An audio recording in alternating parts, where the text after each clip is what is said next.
Welcome everyone to this explainer. Today, we're unpacking a truly profound ancient text from the Bhagavad Gita. We're breaking down chapter 7, verse 5. And let me tell you, it's going to offer a completely different perspective on existence. We're talking about who you are and how the universe actually operates. So if you've ever felt like there's a much deeper layer to reality just waiting to be uncovered, well, we're going to decode the fundamental energies of the cosmos right now and see exactly what this text has to say. Let's get into it. To do that, we'll be hitting 4 key areas today. First up, the 2 types of energy. Second, the material illusion. Third, the supreme controller. And finally, we'll wrap up with the path to liberation. But before we even jump into the first section, I want you to consider this. Are you your mind? Or are you something far superior? I know, it sounds like a trick question, right? Because most of us navigate our entire lives firmly believing that our thoughts, our intellects, and our mind are the absolute core of our identity. You know, I think, therefore I am. But according to this ancient text, the mind is actually considered just another form of inanimate matter. No way, right? Keep that paradigm-shifting thought at the front of your awareness as we move forward. All right, section 1, 2 types of energy. We're looking at inferior versus superior. So the Bhagavad Gita draws this really sharp, undeniable contrast. Basically, everything you see, everything you experience, and everything you are falls into one of 2 categories. First, we have the inferior energy. This is matter. It manifests in various elements, and fundamentally, it's completely inanimate, dead weight. Then, on the flip side, we have the superior energy. That's the living entities, that is us. And the text tells us that the living entities are actively exploiting the resources of this inferior material nature for their own different purposes. We are the superior force, literally moving through an inferior material world. Now, this inferior energy is actually broken down into 2 forms of material nature. On one hand, we've got gross matter. These are the things we can readily perceive, right? Earth, water, fire, air, and ether. Pretty standard stuff. But then, we have subtle matter, and this is where our entire perception gets completely turned upside down. The text classifies the mind, intelligence, and the false ego as products of the inferior energy. Really let that sink in for a second. Your mind and your intelligence are considered mere material elements. Sure, they're subtle, but they're still fundamentally part of the inferior, inanimate material world. They are totally separate from your true identity as the superior energy. Which brings us right into section 2, the material illusion, and specifically, the trap of the false ego. Okay, so here's the absolute crucial point, the false ego. When the superior energy, that's the living entity, us, interacts with the material world to exploit it, we actually fall under the heavy, heavy influence of matter. And this influence creates a state of deep forgetfulness. The living entity completely forgets its real spiritual mind and intelligence. Instead, under the spell of this material illusion, we adopt this false ego. We literally start thinking, I am matter, and all these material acquisitions belong to me. It's basically a case of profound cosmic amnesia. We get so caught up trying to exploit the inferior energy that we actually start identifying with it.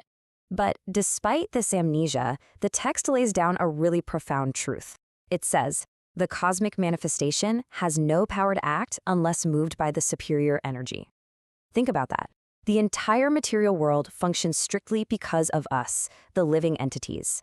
Matter just cannot move itself, just like a car doesn't drive without a driver. The gross and subtle material elements are totally inanimate until the superior energy gives them life and motion. We are the ones animating the universe.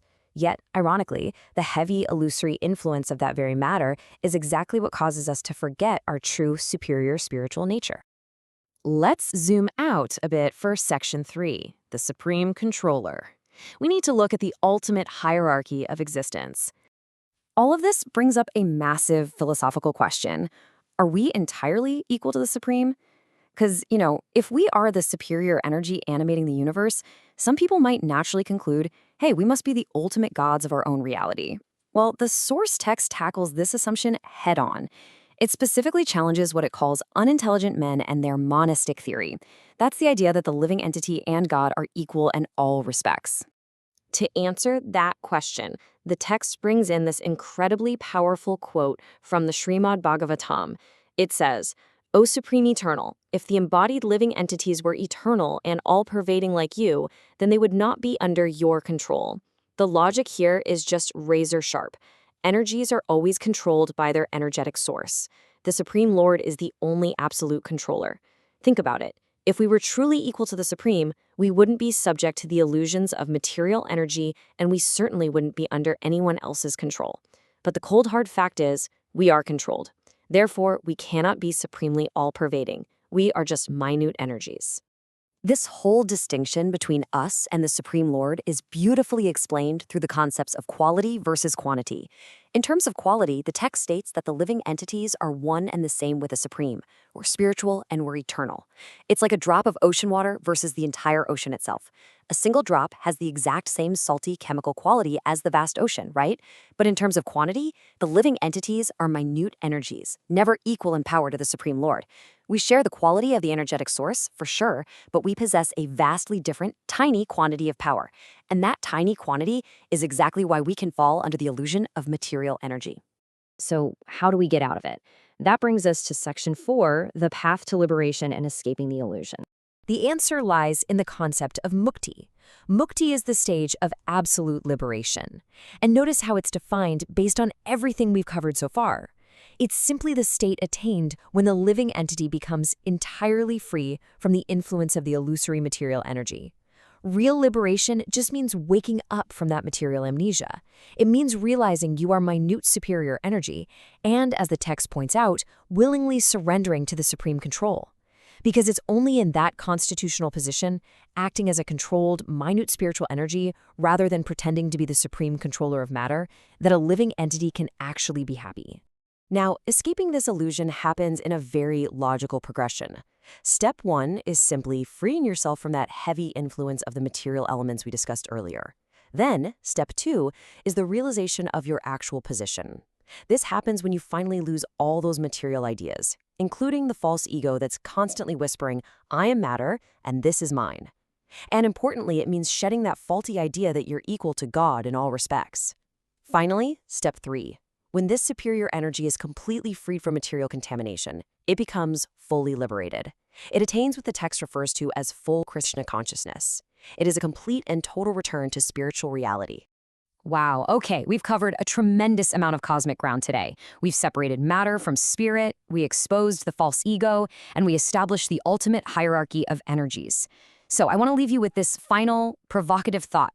If you are not matter, if your very mind and intellect are just subtle instruments and you are actually the minute, superior, spiritual energy that animates them, what is your next move in the cosmic hierarchy?